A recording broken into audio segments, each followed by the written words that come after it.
Hello students, myself Mrs. Renu Singh, welcome you all in virtual learning. I hope you all are safe. Today in economics, we are going to study about the importance of elasticity of demand. I know you must have studied about the elasticity of demand. Just we'll revise the definition and then we'll proceed.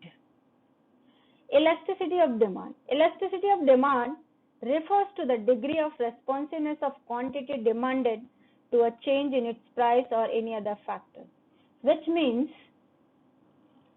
with the change in the price of the commodity, if there is a change in the quantity demanded of the commodity, then that is a elasticity of demand. Now that changes can be positive, less, more, anything, or there won't be any changes.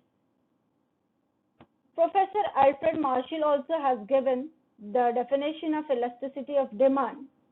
According to him, elasticity of demand is great or small according to the amount demanded, which rises much or little for a given fall in price, and quantity demanded falls much or little for a given rise in price.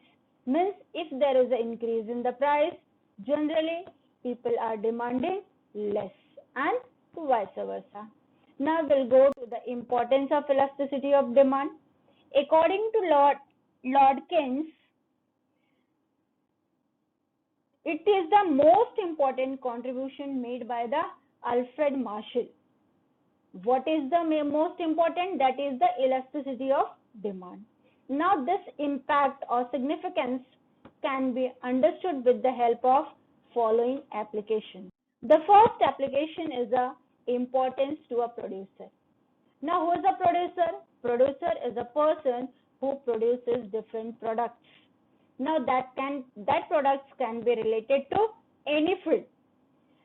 Now, if the commodity has inelastic or relatively inelastic demand, the producer may increase the price to earn the profits.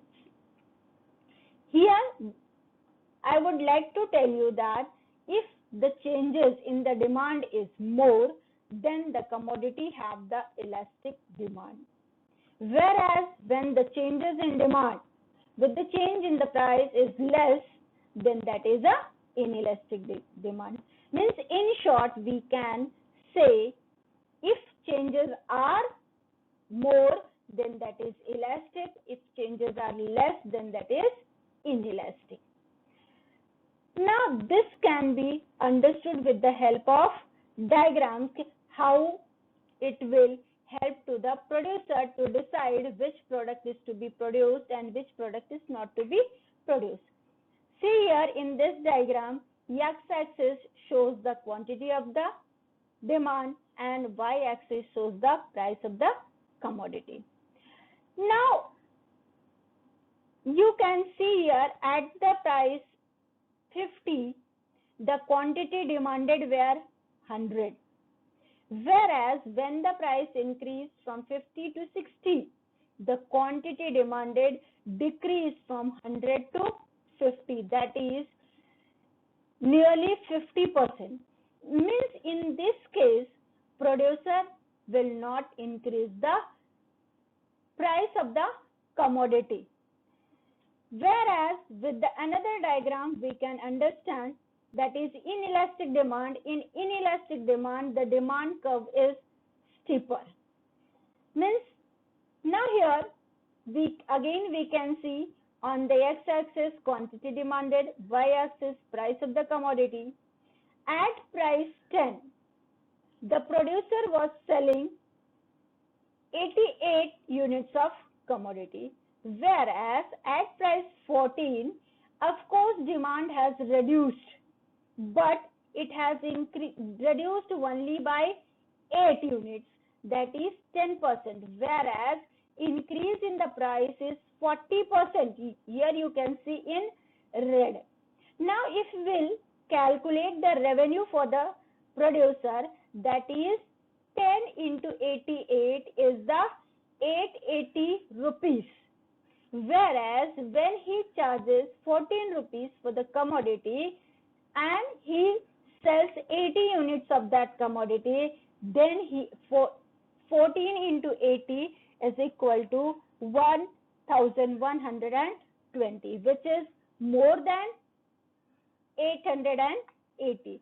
Means if the demand of the product is inelastic, then producer can raise the price of the commodity and earn more profit. Otherwise, vice versa also is there. Now the next point in this is the concept of elasticity is also useful to a monopolist to practice price discrimination. Now what do we mean by monopolist? Monopoly means single seller. Monopolist here means a single seller, and price discrimination means different services, different prices are charged to a different person. For example, doctor charges different fees to a rich person and low fees to a poor person. Similarly, even a lawyer can charge a high fee to a rich client, whereas low fee to a poor client. Means this discrimination also can be done with the help of elasticity. Now we'll go for the next point. Importance to government. The first point in this is the taxation policy. The revenue of the people is the income of the government. Means on the basis of this, depending on the elasticity, government can frame different taxation policies. Commodities whose demand is relatively inelastic means even if the taxes are imposed more, people will not shift to another commodity or not leave that commodity, will be taxed more because it will not affect their demand much and vice versa.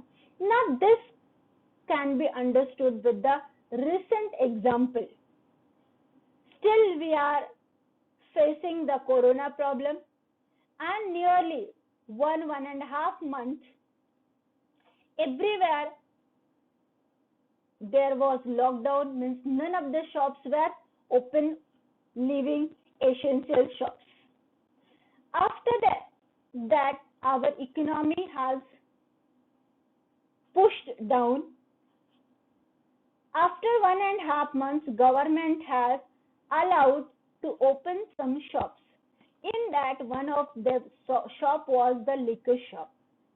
Now, here I am giving the example, but just I want to tell you that it is injurious to health.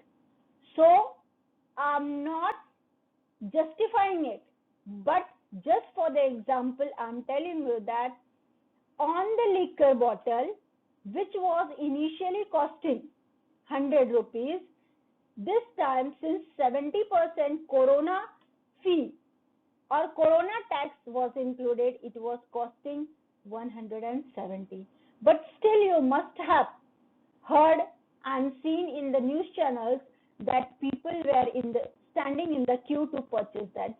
So in this way, if the government wants, they can impose high taxes on inelastic goods, which will be good to raise the economical level. Now we'll go for the next point, that is importance in factor pricing. Now which are the factors which is used for the production of a product? That is the land, labor, capital and entrepreneur. So inelasticity or elasticity helps for the determination of factor prices. The demand for a factor of production for which demand is relatively inelastic can command a higher price as compared to those having elastic demand. This can be understood easily with the help of an example given here, that is, worker can ask higher wages if the demand for the product produced by them is relatively inelastic. Means if the worker knows that the product he is producing have the inelastic demand, means even if the cost of the product increases, then also people will neither stop buying or nor shift to any other product, then he will charge higher wages. Similarly, one more example we can take that the labor union can bargain for a higher wage rate if they are involved in the production of the commodity which have a inelastic demand. Like workers only, even labor union also can command a higher wages if the product have the inelastic demand, and vice versa. If the product have a less demand, then they cannot command a higher wages. I hope the points are clear. I'll go for the next one. Importance in foreign trade or international trade. Now, foreign or international, we mean import and export. What is import? The product which comes in our country is the import, and the commodity which goes out of our country is the export. So, the elasticity of demand is useful to determine terms and conditions in foreign trade. Now, what is terms and conditions?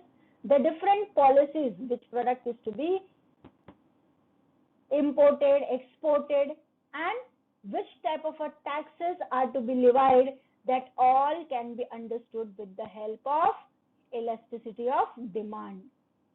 The countries exporting commodities for which demand is relatively inelastic can raise their prices. Any country which knows that the demand for their product is relatively inelastic, they will charge higher price. Like in our country, we are dependent to Gulf countries for mineral oil. That is why they are increasing the price of the mineral oil many times, but still we are purchasing. Here you can see the example. Organization of Petroleum Exporting Countries, that is OPEC, have increased the prices of oil several times. This concept is also useful in formulating different policies related to export and import. So we can say the elasticity of demand is also useful in international trade. I hope the points are understood to you. We'll go for the next. Public utilities. Public utilities means for the well-being of people. Now the government is providing many services for the upliftment, for the betterment of the people, such as railways, water supply, public toilets, etc. Now these are having the inelastic demand because these are used by each and every person. Now government can either subsidize or nationalize them to avoid consumers' exploitation. If it will be in the private hand, they will exploit the consumers. So the government sometimes gives subsidy, sometimes give different reliefs through which it will be beneficial for the people of the country. So elasticity of demand is useful in public utility services also. Now we'll go for the next point, that is proportion of expenditure.